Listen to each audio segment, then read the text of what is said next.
NEET এবং নেটে দুর্নীতির অভিযোগে প্রতিবাদ মিছিল করল এসএফআই সহ কয়েকটি বামপন্থী ছাত্র সংগঠন।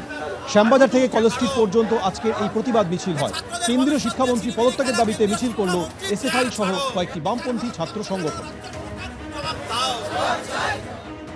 এসএফআই সহ বামপন্থী 4টি ছাত্র সংগঠন যাদের এই মুহূর্তে মিছিল এগিয়ে চলেছে কলেজ স্ট্রিটের উদ্দেশ্যে। হাতিবাগান থেকে এই মুহূর্তে মিছিল চলছে, দুর্নীতির প্রতিবাদে মিছিল, শিক্ষাক্ষেত্রে দুর্নীতি এবং এই যে নিট এবং নেট তাতে যে ব্যাপক দুর্নীতি হয়েছে এর প্রতিবাদে মিছিল, যা শুরু হয়েছিল শ্যামবাজার থেকে। এবং এই মিছিলে ব্যাপক সংখ্যক ছাত্রছাত্রী তারা অংশ নিয়েছেন। এসএসসি থেকে টেট, নিট থেকে নেট, দুটো সরকার গোটা পড়াশোনার ব্যবস্থাটাকে দুর্নীতির মোড়কে মুড়তে চাইছে। ধর্মেন্দ্র প্রধান কতটা নির্লজ্জ একজন দেশের শিক্ষামন্ত্রী, তার কি ট্রানজ্যাকশন আছে এনটিএর সঙ্গে যে এখনো অবধি এনটিএ কে বাতিল ঘোষণা করছে না?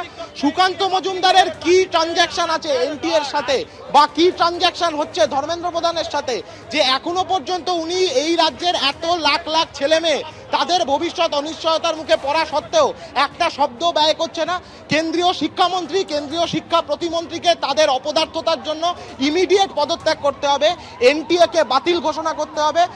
পাশাপাশি আমাদের রাজ্যের কলেজ অ্যাডমিশনের যে ব্যবস্থা, যে কেন্দ্রীয় পোর্টাল দুদিন ধরে চলছে, চূড়ান্ত অব্যবস্থার মধ্যে বসে আছে, তার সমস্ত সমাধান রাজ্যের সরকারকে করতে হবে।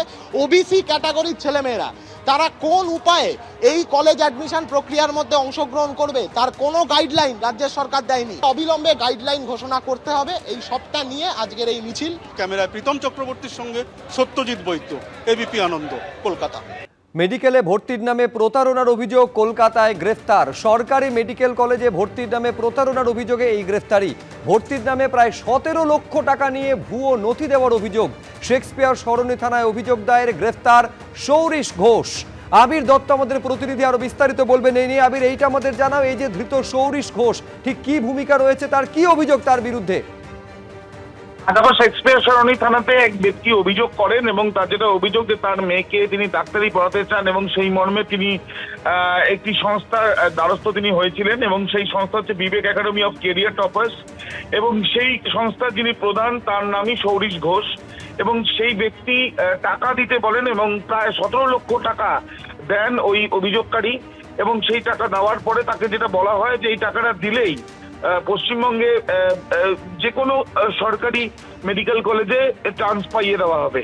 এবং সেই মর্মে বেশ কিছু কাগজ, এই টাকা জমা দেওয়ার পরে বেশ কিছু কাগজ যেটা জাল এমনটাই মনে করছে পুলিশ, সেই কাগজও কিন্তু তাদেরকে দিয়ে দেওয়া হয়েছিল, যেখান থেকে মনে করানো হয় যে তিনি চান্স পাবেন, অর্থাৎ যিনি অভিযোগকারী তার মেয়ে চান্স পাবে।